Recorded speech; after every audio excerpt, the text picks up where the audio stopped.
legislation and policy changes, we've been able to really move the needle when it comes to our ghost guns, and we believe, as always, that California, when it comes to promoting gun safety to best practices, we remain a blueprint for others to follow. If other states are having some of the same challenges that California has had when it comes to ghost guns, they too may take similar steps to the ones we have taken to help reduce the threats of ghost guns in our neighborhoods and our communities in your and our states. So we are very proud to be issuing this report, again, from the Office of Gun Violence Prevention, talking about the progress we've made, the challenges that we've had that remain ahead of us. But very important data here. We hope that you will review it, look at the information inside, and use it as a guide. We don't want these to gather dust. We want them to be inspiration for action. And so a lot of guidance for action that can be taken to protect our communities from ghost guns. Let me just say this. When it comes to gun violence, California is a model of what's possible with common sense action. 30 years ago, we had one of the highest firearm mortality rates in the nation. Today, we have one of the lowest firearm mortality rates in the nation. That is because of action we've taken, steps that we have taken to reduce gun violence that are common sense, things like background checks and waiting periods, things like bans on large capacity magazines and on assault weapons, more robust use of violence interruption programs and red flag laws. Those are pathways forward through action. And the threat of gun violence, it can change. It is not static. It is dynamic. Ghost guns were not a threat a decade ago, over a decade ago. They have grown as a risk and threat in recent years, and new threats lay on the horizon. Things like 3D printers and milling machines, where you can actually manufacture in your own home your own gun, and without necessarily going through the steps of purchasing a gun through a licensed dealer, making sure the gun is serialized, and making sure that your background check clears so that you're able to possess the gun. But we do have laws in California that address that issue as well, so we remain a model. So we're excited about this report, and it was researched and written by DOJ's Office of Gun Violence Prevention. It represents the most comprehensive report to date on the issue of ghost guns and on California's response. So a important and precedent-setting report. And I do want to just say some thank yous before I get too far ahead in talking about the report and the light that it shines on our future and also where we've been. I want to say thank you to Senior Policy Counsel of Everytown for Gun Safety, Crystal Lowe Pilato, who is here, Policy Director of Giffords Law Center to Prevent Gun Violence, Mike McLively, and the inimitable Ari Freilich, our Director of Office of Gun Violence Prevention, who has led us through multiple important reports, important actions that we've taken, including this one today. So thank you, Ari. For those who may not know, let me just take a step back and talk about what a ghost gun is. It's important that we are precise in our definition of what we're talking about here. They are actually even scarier than they sound. Ghost guns are unserialized, untraceable firearms assembled by individuals who are not licensed to manufacture firearms, and mostly sold to people who aren't legally allowed to have them. So in a typical firearm transaction, you have a licensed dealer that is the seller of the firearm. You have a purchaser who goes through a legally required background check, and if the background check clears, then the firearm is marked with a unique serial number. None of that happens when it comes to ghost guns. And the difference between ghost guns and other do-it-yourself DIY firearms is that ghost guns are built from products sold without, again, those background checks, without sale records, serial numbers, or other basic safety precautions, common sense approaches that allow us to keep track of them and keep our communities safe. common sense protections that have existed for decades to help control very dangerous weapons, protections that are supported by an overwhelming majority of Americans.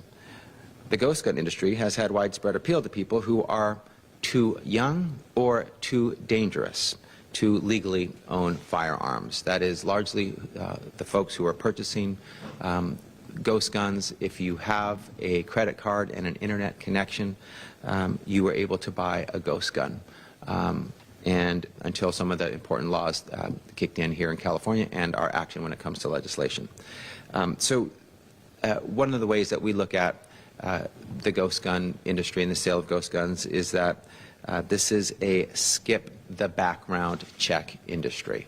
It is a approach that bypasses the very important safety step of a background check. Ghost guns, just to be clear, they have been used as weapons in mass shootings, in domestic violence incidents, gang and community violence shootings, in hate crime shootings, in unintentional shootings by children, and so many other devastating situations. So this isn't a theoretical or abstract threat or risk. These ghost guns have actually been used in multiple incidents where folks have been hurt or worse, killed. They pose an enormous threat to public safety. And let me just, as an anecdote, share a little bit about what the challenge of ghost guns has been in California. In 2020, in San Jose, officers arrested a man for domestic violence. They recovered a ghost gun that he had pointed at his victim to threaten her and to abuse her. When officers informed him that due to a court issued protection order, he was no longer legally allowed to possess a gun, he was not moved by that. He replied that he would simply build another one. He'd get another ghost gun, and no one would know. No one would be the wiser. No one would stop him from doing it. So he was confident about his access to another ghost gun, even with the court order. And this story is emblematic of the horrific toll of ghost guns in our communities. There's many other stories in our report that I would refer you to. They show that for victims and survivors and so many others, ghost guns have been a leading threat to our public safety. And that's why it's so important that we document and understand the harm the ghost gun industry has caused, and that we, most importantly, use that data, use that evidence to guide our action, our next steps, our pathway forward. We believe that good data is the foundation for progress, and it's also the first step of a two-step process. You need to use the data to take action. And so the report traces the origins of the ghost gun crisis, which is, has shown an alarming proliferation of ghost guns across different types of crime from 2013 to 2021. The report found that each year from 2013 to 2021, California law enforcement agencies reported massive increases in the number of ghost guns recovered from crime scenes across our state, especially during the pandemic. So from 2019 to 2021, there was nearly a 600% increase in ghost guns recovered from crime in California. And in just those 2 years, a 1,236% increase in ghost guns recovered from domestic violence and abuse crimes, over 1,000% increase in ghost guns recovered from violent gun crimes, a nearly 1,000% increase in ghost guns recovered from crime involving violations of court orders, parole, or probation. So ghost gun recoveries spiked in the COVID time period broadly, 2019 to 2021. And that data shows that the pandemic era increase in gun crime that we saw was in very large part fueled by the ghost gun industry. So a really important insight about that spike in gun crime during the COVID period. And while much of the data in this report is it's hard to read because of the challenges it shows, the devastation created by ghost guns, it also, as I mentioned before, is full of hope. Hope for a solution, hope for change, hope for the proposition that things don't have to continue to be this way. With action, fueled by data and evidence, we can make a difference, we can move the needle, we can transform. In recent years, California has taken strong, comprehensive action to respond to this safety threat. This response included critical law enforcement actions to disrupt ghost gun trafficking and illegal manufacturing operations, and to get illegal ghost guns out of our communities. It also included litigation to hold ghost gun companies accountable, including our own that we brought with the San Francisco District Attorney's Office and others. It also included litigation to hold federal regulators accountable for failing to apply federal firearm laws to the ghost gun industry. And California's response also included the nation's most comprehensive ghost gun reform legislation, so a package of laws that really focused on ghost guns and made sure that we were regulating them appropriately, that we were treating our frames and receivers as firearms, as they should be. Many of the major provisions of California's ghost gun reforms took effect in June of 2022. That's when they kicked in. And as the report documents, it's no coincidence that we've seen substantial progress against ghost guns since that time, since that date.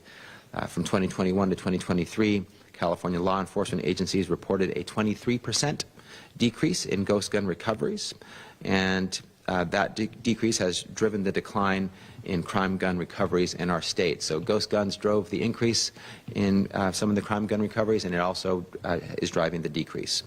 New legislation also went into effect at the beginning of this year to address that emerging threat I was mentioning of ghost gun production through 3D printers and CNC milling machines and other ghost gun manufacturing machines. So we really encourage all of our law enforcement partners to familiarize themselves with these laws, these legal tools to help identify and address dangerous and illegal ghost gun industry practices. So again, our significant recent progress indicates that California's efforts present a model for what can be done effectively to address our ghost gun crisis. Other policymakers should take note as well in other states as well as at the national level. And let me, as I close, just make one reference to a very important U.S. Supreme Court case that is around the corner. Oral arguments are being heard next week in Garland versus Vanderstock. It's a case challenging actions taken by the Biden administration's ATF to ensure that certain ghost gun products are subject to federal firearm laws, like dealer background check requirements. We support the ATF's approach, and we encourage the U.S. Supreme Court to take up this case and overturn the Fifth Circuit's decision that would threaten to leave the ghost gun industry dangerously unregulated at the federal level. Ghost guns are guns. They need to be regulated as guns. There is a common sense and clear approach for how to do that. We have adopted that approach here in California. We also need the federal government to do the same. So we're hopeful that the U.S. Supreme Court can take this important action to protect public safety. At DOJ, we recognize that ghost guns, for the threat that they are, and we're taking action to address them. We also know that while progress is important and moving the needle in the right direction is critical, that even one death, one shooting, is too many. So we're going to keep at it. We're not going to be satisfied until we are even more safe from our ghost guns. And again, this report that I had showed earlier is really the pathway forward. So make sure you spend some time with it, take a look, and follow the guidance. We have a lot to be proud of in California. This is another moment where we take pride in the action we're taking to keep our communities free from gun violence, to make sure that they are safe. If other states in the nation across the United States followed the pathway that California has taken, we would have, in one decade, nearly 140,000 Americans with us today who have passed away from gun violence. So the numbers don't lie in terms of the progress we've made, the ability to keep our community safe from gun violence. And this report affirms that the ghost gun industry's focus on California is is a testament to just how strong our gun safety laws are. So I want to say thank you for spending time with us today to learn more about our ghost gun challenges and progress in California. Our action that we've taken remains a model for others to take as well. We hope others will take us up on that invitation to keep their community safe from ghost guns as well. And with that, I'd like to pass it to Senior Policy Counsel of Everytown for Gun Safety, Crystal Lowe-Pilato.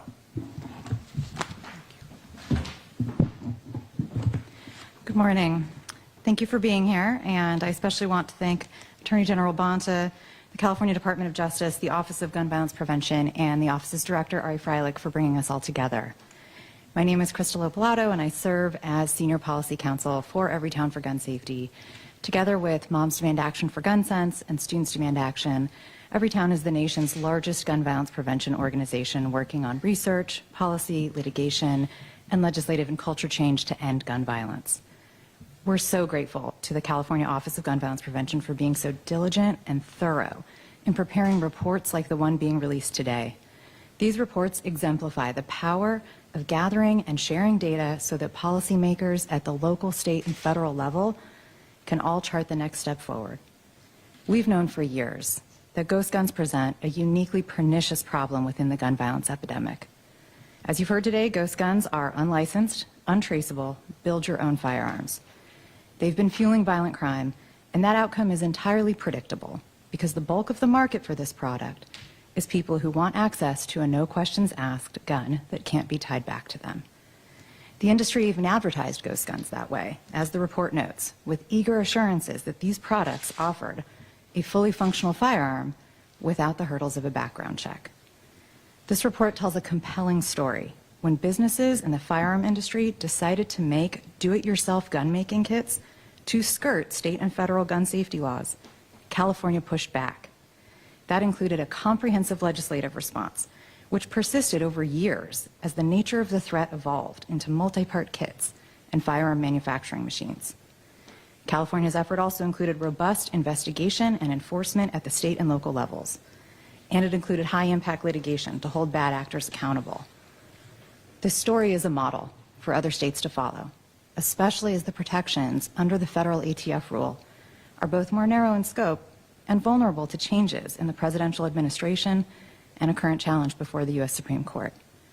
But this story is also a reminder for those of us right here in California that there's more work ahead. California does have the strongest gun laws in the country, and on that basis alone, it's going to continue to be an appealing market for an industry dedicated to providing deadly weapons to people seeking to bypass background checks and other gun safety laws. As we look to the future, it's imperative that the entire public safety ecosystem here in California stays tuned into this threat. The laws we've passed in recent years provide tools in both the criminal and civil legal systems to curb the proliferation of these weapons and to hold the ghost gun industry accountable, as well as unlicensed firearms manufacturers. And these tools are working. I serve on the policy and legislative side of our organization, but I'm really proud to work beside our affirmative litigation team at Everytown Law, which has filed and co-counseled in multiple lawsuits to hold the ghost gun industry accountable for the harms it has caused right here in California. These lawsuits, along with the great lawsuits filed by the California Department of Justice, have been chipping away at big industry actors for the last few years. And sure enough, just a month ago, the nation's largest producer of ghost gun kits shuttered its business, essentially demonstrating that its business model was not compatible with the level of legal challenges brought after smart ghost gun regulations were enacted. Of course, that's not the end of the story in California. Great progress has been made, as this report notes so well, and we must continue this work. Thankfully, the report that Attorney General Bonta's team is releasing today has a fantastic reference guide of legal tools that law enforcement officers, prosecutors, city attorneys, county counsel, civil litigators, and advocates for victims and survivors can all proactively use to reduce gun violence in our state. We're proud to stand by leaders like Attorney General Bonta, Cal DOJ, the Office of Gun Violence Prevention, and partners like Giffords Law Center as California continues to implement, innovate, and litigate its way towards a safer future. Thank you. Next, I believe you'll be hearing from Mike McLively with Giffords Law Center. Thanks so much, Crystal. Good morning, everybody. Thank you for being here today. My name is Mike McLively. I'm the Policy Director of the Giffords Center for Violence Intervention.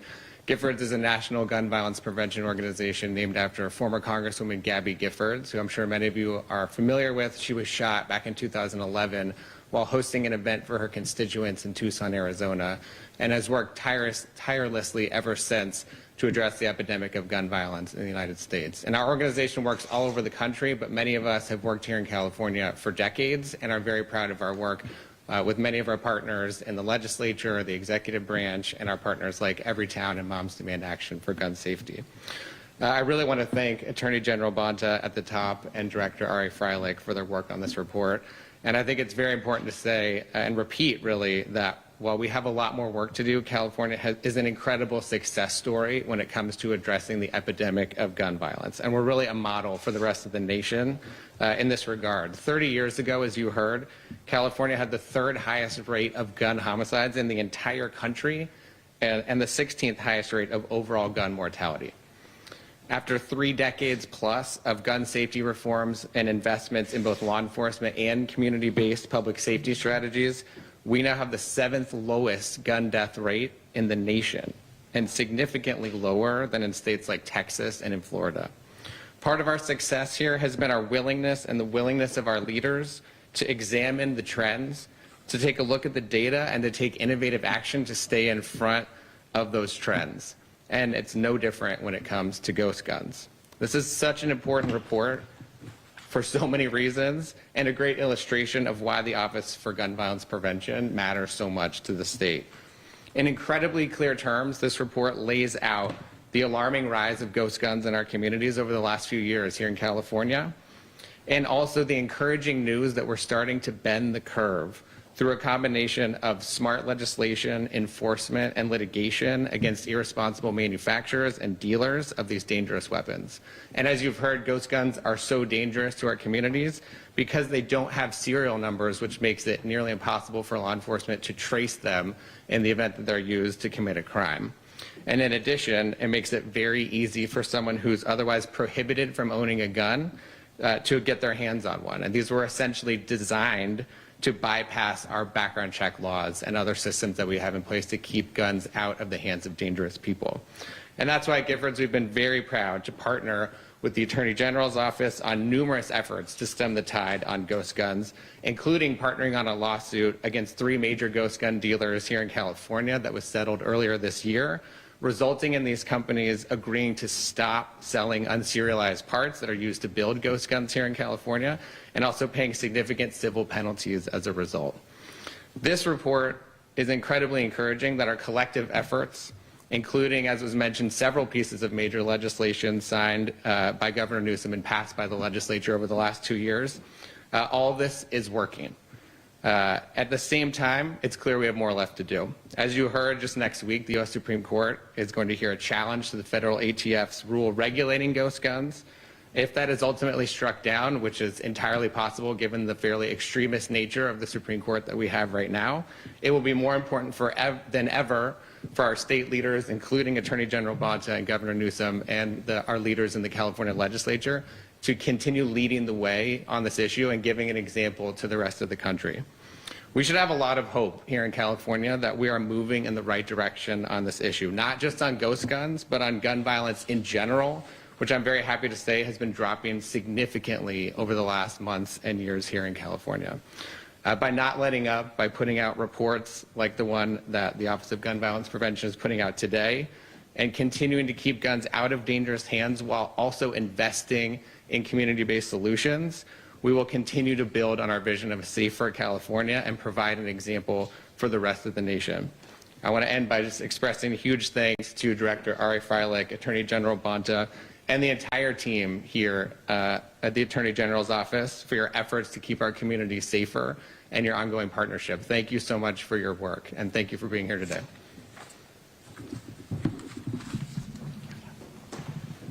Thank you. With that, we can answer any questions that we might have from any of our guests today. Hi, Elise with Bay City News. Hi. I just was wondering, are these guns that were recovered by law enforcement? Yes, these are different examples of ghost guns recovered through our California Department of Justice. Thank you. Any other questions?